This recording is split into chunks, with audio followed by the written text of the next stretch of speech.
Saudara-saudari terkasih dalam Kristus, hari ini Kamis 5 Januari 2023 dalam masa Natal tahun A. Bacaan dibawakan oleh Maria Andreatea, Mazmur dilantunkan oleh Ivan Sura Atmaja, dan renungan ditulis oleh Vincentia Mariati. Selamat menekuni Sabda Allah. Marilah kita semakin mengasihi, semakin peduli, dan bersaksi.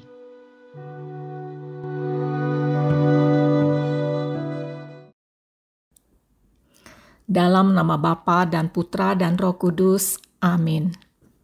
Bapa yang Maha Baik, kami mengucap syukur dan berterima kasih atas penyertaan-Mu, atas rahmat dan berkat-Mu yang telah Kau curahkan sepanjang tahun yang lalu. Kami percaya Engkau selalu beserta kami. Rahmat dan berkat kasih-Mu selalu baru di dalam hari-hari kami sepanjang tahun ini. Saat ini kami mau mendengarkan dan merenungkan sabda ilahi-Mu. Kuasailah kami oleh Roh-Mu yang kudus, agar kami mampu memahami pesan yang Kau sampaikan melalui sabda-Mu. Demi Kristus, Tuhan dan pengantara kami. Amin. Bacaan dari surat pertama Rasul Yohanes, bab 3, ayat 11 sampai dengan 21. Anak-anakku terkasih, inilah berita yang telah kamu dengar dari semula, yaitu bahwa kita harus saling mengasihi. Bukan seperti Kain yang berasal dari si jahat dan membunuh adiknya. Apakah sebabnya Kain membunuh adiknya? Sebab segala perbuatannya jahat, sedang perbuatan adiknya benar. Janganlah kamu heran, saudara-saudara, apabila dunia membenci kamu. Kita tahu bahwa kita sudah berpindah dari maut ke dalam hidup, yaitu karena kita mengasihi saudara kita. Barang siapa tidak mengasihi, ia tetap berada di dalam maut. Setiap orang yang membenci saudaranya adalah seorang pembunuh. Dan kamu tahu, tidak ada seorang pembunuh yang tetap memiliki hidup kekal di dalam dirinya. Tetapi kita mengetahui kasih Kristus, yaitu bahwa Ia telah menyerahkan nyawanya untuk kita, maka kita pun wajib menyerahkan nyawa untuk saudara-saudara kita. Barang siapa mempunyai harta duniawi dan melihat saudaranya menderita kekurangan, tetapi ia menutup pintu hatinya terhadap saudara itu, bagaimanakah kasih Allah dapat tetap di dalam dirinya? Anak-anakku, marilah kita mengasihi bukan dengan perkataan atau dengan lidah, tetapi dengan perbuatan dan dalam kebenaran. Demikianlah kita ketahui bahwa kita berasal dari kebenaran dan kita dapat menghadap Allah dengan tenang. Sebab jika kita dituduh oleh hati kita, Allah adalah lebih besar daripada hati kita dan Ia mengetahui segala sesuatu. Saudara-saudaraku terkasih, jikalau hati kita tidak menuduh kita, maka kita mempunyai keberanian penuh iman untuk mendekati Allah. Demikianlah sabda Tuhan.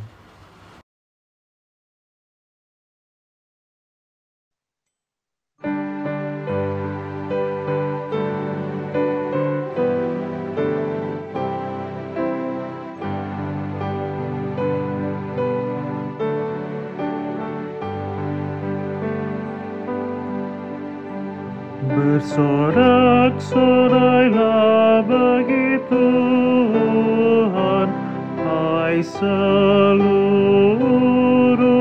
bumi.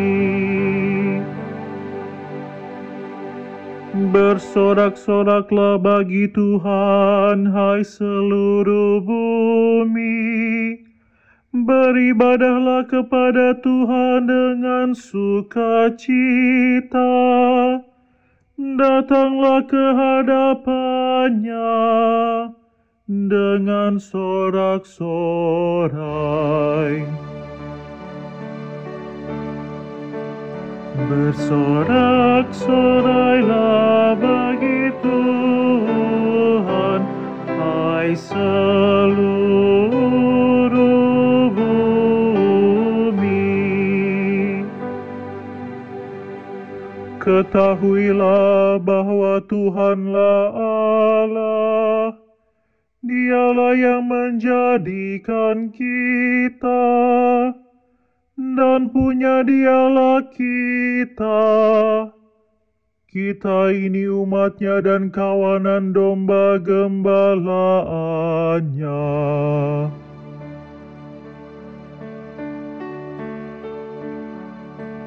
Bersorak-sorailah bagi Tuhan, hai seluruh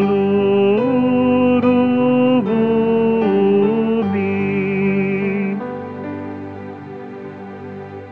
Masuklah melalui pintu gerbangnya dengan nyanyian syukur.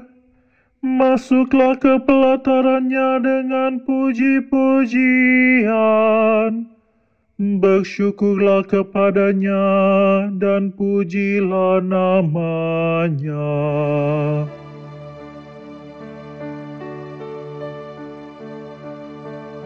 Bersorak-sorailah bagi Tuhan, hai seluruh bumi. Sebab Tuhan itu baik, kasih setianya untuk selama-lamanya, dan kesetiaannya tetap turun-temurun. Bersorak-sorailah bagi Tuhan, hai seluruh bumi.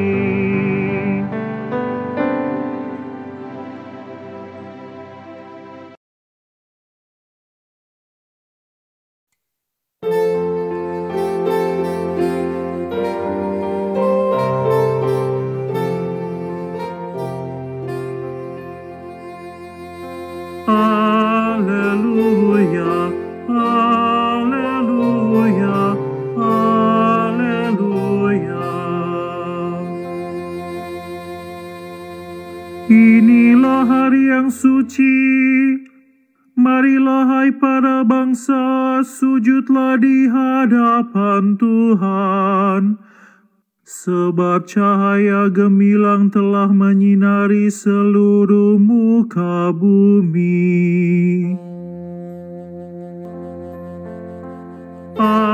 Haleluya, haleluya, haleluya.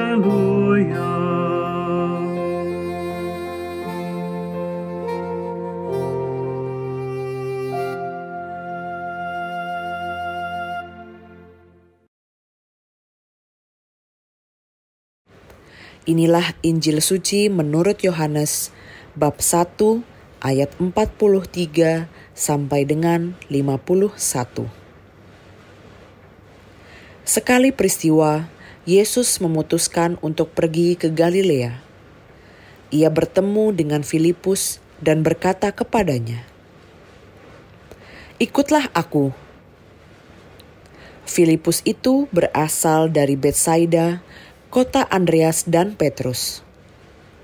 Lalu Filipus bertemu dengan Natanael dan berkata kepadanya, "Kami telah menemukan Dia yang disebut oleh Musa dalam kitab Taurat dan oleh para nabi, yaitu Yesus, anak Yusuf dari Nazaret." Kata Natanael kepadanya, Mungkinkah sesuatu yang baik datang dari Nazaret? Kata Filipus kepadanya, "Mari dan lihatlah." Melihat Natanael datang kepadanya, Yesus berkata tentang dia, "Lihat, inilah seorang Israel sejati, tidak ada kepalsuan di dalamnya." Kata Natanael kepadanya, "Bagaimana engkau mengenal aku?" Jawab Yesus kepadanya, "Sebelum Filipus memanggil engkau, aku telah melihat engkau di bawah pohon ara." Kata Natanael kepadanya, "Rabi, engkau anak Allah, engkau raja orang Israel." Yesus menjawab katanya, "Karena aku berkata kepadamu, aku melihat engkau di bawah pohon ara, maka engkau percaya? Engkau akan melihat hal-hal yang lebih besar daripada itu." Lalu kata Yesus kepadanya, "Aku berkata kepadamu, sesungguhnya engkau akan melihat langit terbuka dan malaikat-malaikat Allah turun naik kepada Anak Manusia." Demikianlah sabda Tuhan.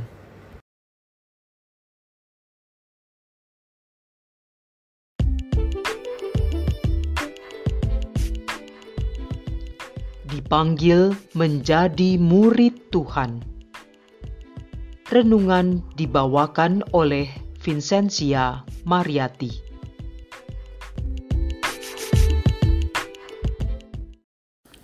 Saudara-saudari yang terkasih, salam damai sejahtera bagi kita semua dan selamat tahun baru. Kiranya terang kasih Allah selalu menyinari hati juga perjalanan hidup kita. Semoga rahmat dan berkat kasih-Nya semakin berlimpah di tahun yang baru ini bagi kita semua. Dalam perayaan Natal, tentu bukan hanya sekedar memperingati hari ulang tahun Yesus saja, tetapi seluruh umat manusia diingatkan alasan dibalik kelahiran itu sendiri. Ya, Tuhan lahir sebagai manusia untuk memenuhi janji-Nya. Ia datang untuk membebaskan manusia dari kematian kekal akibat dosa dan membuka jalan kehidupan abadi bagi umat manusia.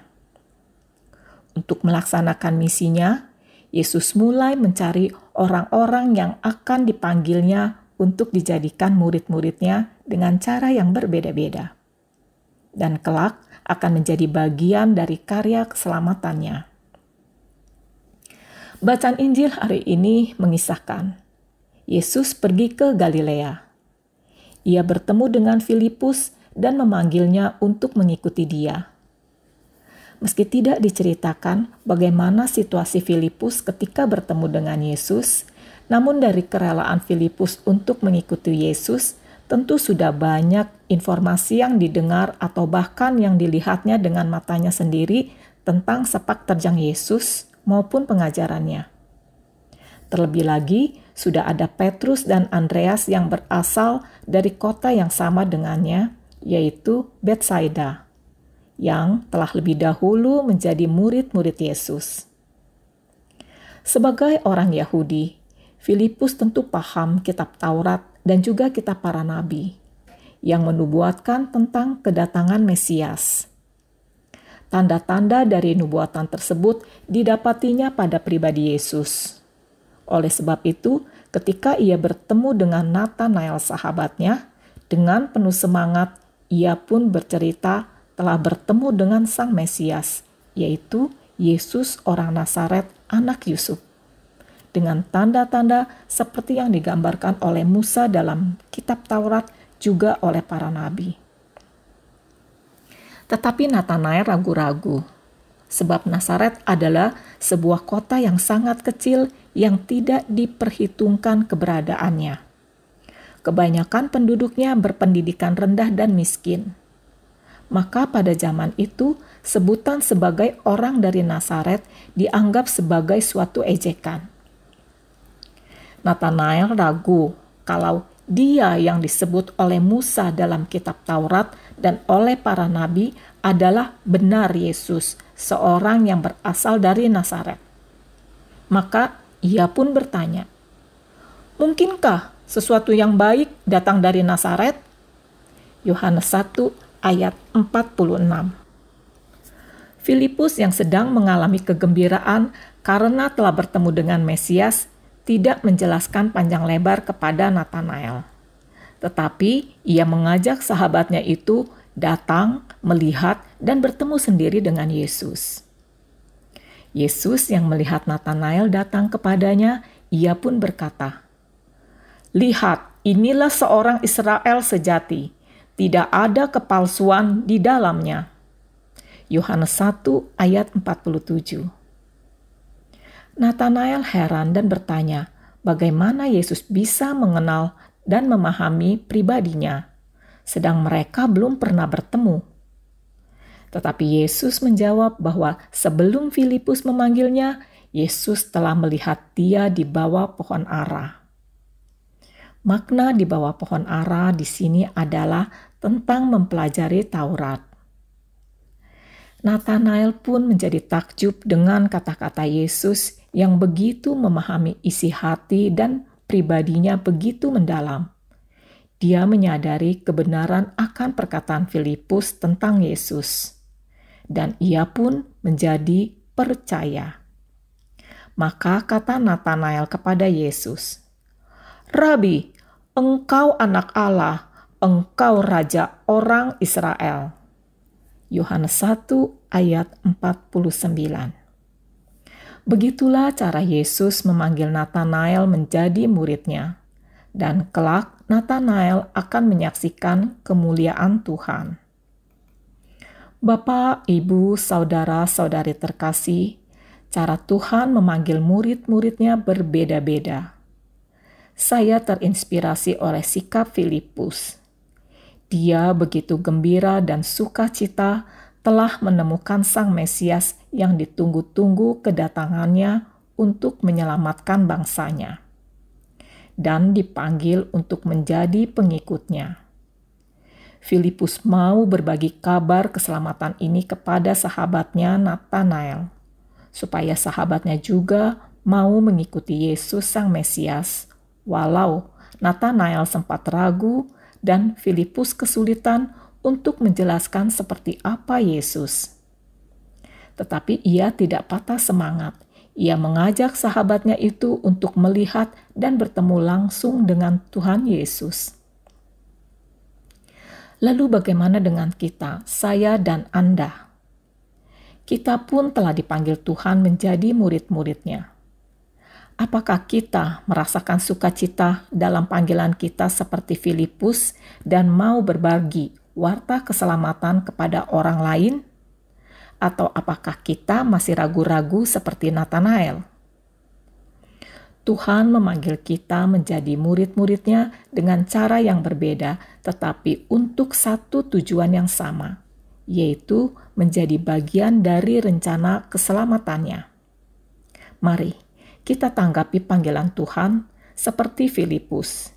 Kita mau menjadi saksi Tuhan, menceritakan kebenaran iman kepada mereka yang mencari dan merindukan Tuhan, sehingga mereka pun memperoleh warta keselamatan dan kebenaran yang sejati yang berasal dari Allah. Marilah kita berdoa. Allah Bapa yang Maha Kuasa, kami berterima kasih dan mengucap syukur sebab Engkau telah memanggil kami menjadi pengikut-Mu dan menjanjikan keselamatan kekal yang abadi bagi kami yang taat dan setia pada kehendak-Mu. Jadikanlah kami pribadi-pribadi yang mau bersaksi tentang keselamatan-Mu dan mampukan kami membawa jiwa-jiwa yang rindu akan Engkau kepadamu. Doa ini kami panjatkan di dalam nama Yesus Kristus, Tuhan dan pengantara kami. Dalam nama Bapa dan Putra dan Roh Kudus. Amin.